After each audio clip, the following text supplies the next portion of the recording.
Hi everyone. Pardon the frizz. I've come up to the mountains for a bit, and I don't know why I'm vlogging, but I thought that you know how I started Dune by Frank Herbert a few weeks ago? Well, actually, I hadn't gotten far because I was reading other things at the moment, but I thought I'd challenge myself and see if I can finish it today, because there's not much else to do in very scenic location. And there's my brother Shelby. Wave, Shelby. Hi. And he's going to show you. This is Dune.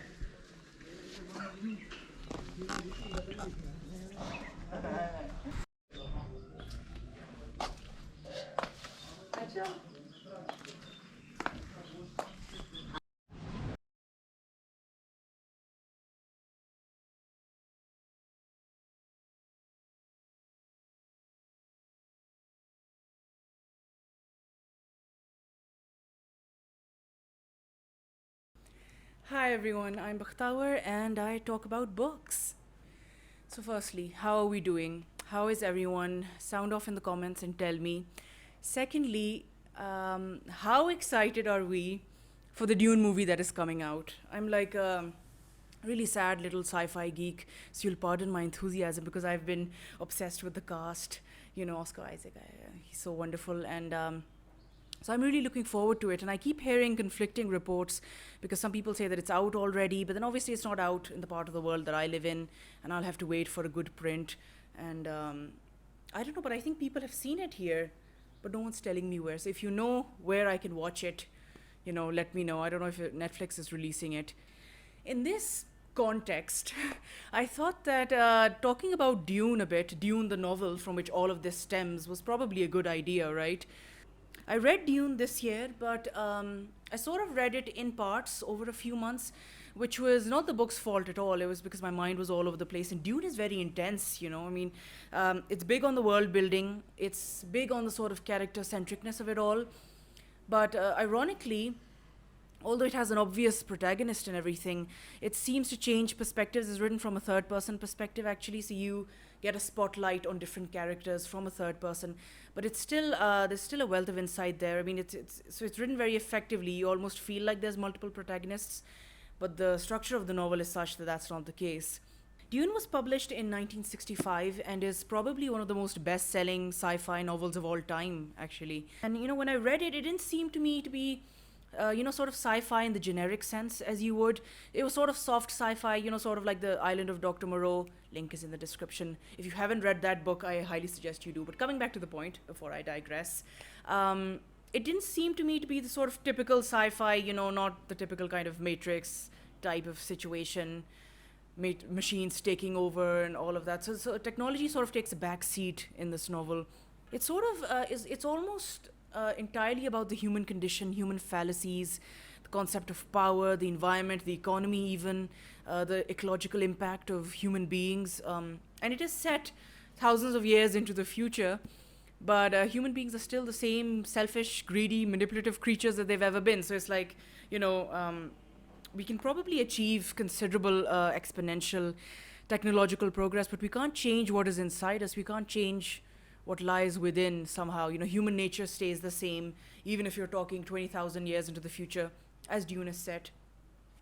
So the story of Dune sort of starts out, there's an empire, which reminds me of the Empire in Star Wars, but this was before Star Wars. If anything, Star Wars actually took a few cues from Dune. It says that on the back. So there's an empire, and then there's, the empire consists of multiple planets. So there's an emperor who's at the top of it all, but then there's a bunch of noble houses, like noble ducal houses, and they're given one planet each to rule. And the two main houses, of course, that form the whole plot of the novel are House Atreides and House Harkonnen. House Atreides rules the ocean planet Caladan, and House Harkonnen has the desert planet Arrakis. Now, a summons, an order comes from the emperor that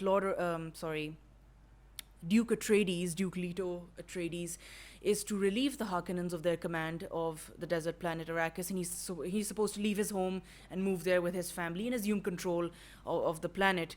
And obviously, from the outside, it seems like this amazing opportunity because Arrakis is secretly the most valuable. Well, not secretly, um, quite openly. Even though it's like this desert wasteland, it seems to be the most valuable planet out of all of them because it has this almost it has a wealth of a substance of a very valuable commodity, a spice called melange, and it's this almost it's not 100% clear what it does, but it's this almost psychoactive sort of substance.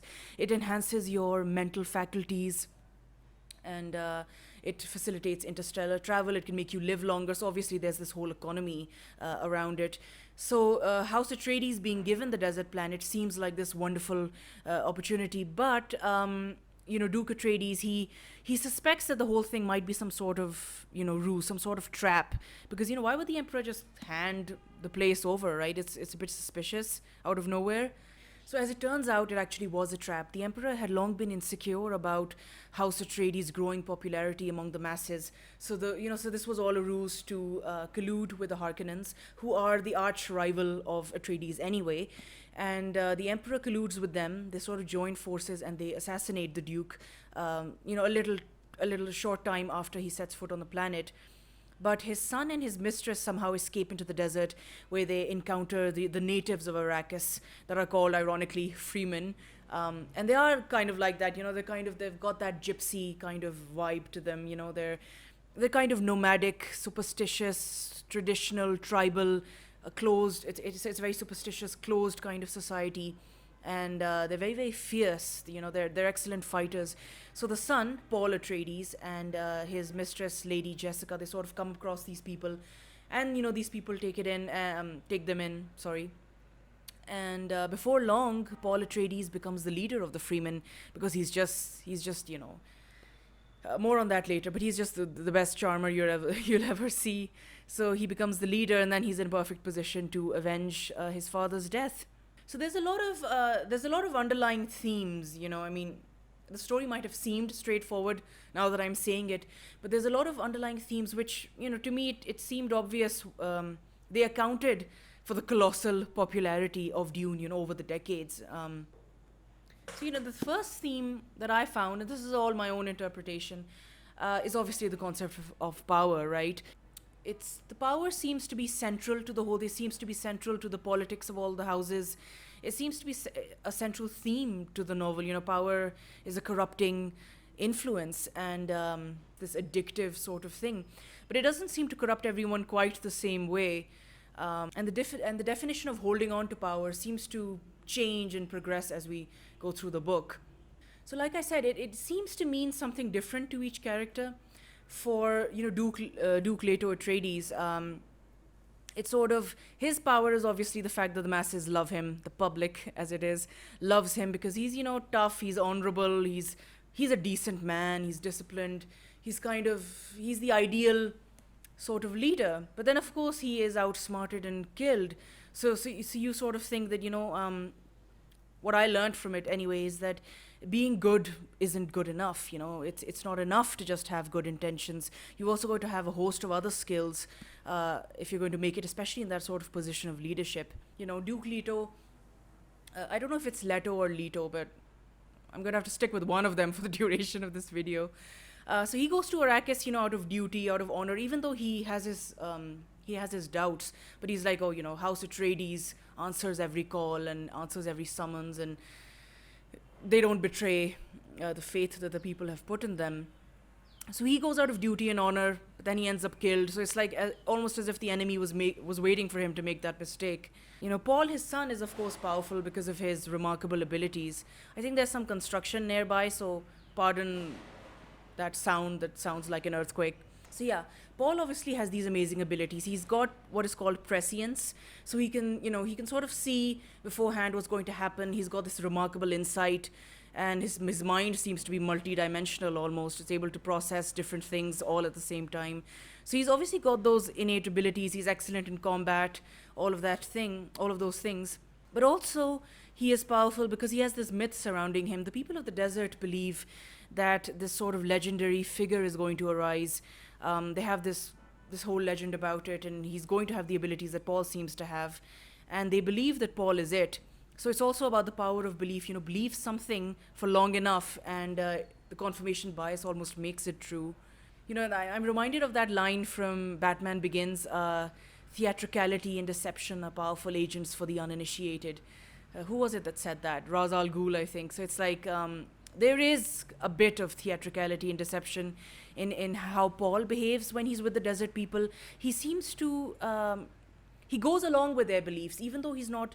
I mean, he is himself not till a later part in the book sure that he is this legendary figure, but he goes along with it. He seems to, support their beliefs almost unconsciously. And Paul's mother, Lady Jessica, who's also called a witch because she's got all of these crazy powers, her power is also, her power, sort of her interpretation, is restraint because she's able to even get into people's minds and make them do what she wants, but she chooses not to do it. And so restraint is sort of her power. And she belongs to this kind of sisterhood. They're sort of scientists and spies and women with sort of special psychic power sort of thing. And it's called Ben Gesserit. And Ben Gesserit had for centuries a sort of a selective breeding program. And they thought that through the selective breeding, they could create this sort of, this man who they call the Kwisatz Haderach. I don't know if they're supposed to be it's not a real name, so they can't be a real pronunciation. But they believe that this sort of man can be created, and lo and behold, you've got Paul. But it sort of backfires because they have no hope of controlling him.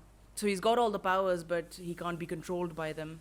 And then, of course, you have the villains. There's multiple, but I'd like to touch upon one, the main one, Baron Harkonnen, who's behind this whole plot, who desires control of Arrakis at any cost. And he's this really ruthless, stop-at-nothing, manipulative, the ideal quintessential villain. And for a while, you think that makes him strong. You think that his strength lies in being like that, being without morals or scruples or integrity, really. But it is in fact a fatal weakness, as you find out. Such is the nature of the world. Furthermore, I mean, the spice melange in Dune, it seemed to my mind, at least, it seemed to me a sort of metaphor, because you get addicted to the spice. It seems to even be in the air. And then over time, you keep needing more of it to have the same effect, and it's insanely addictive.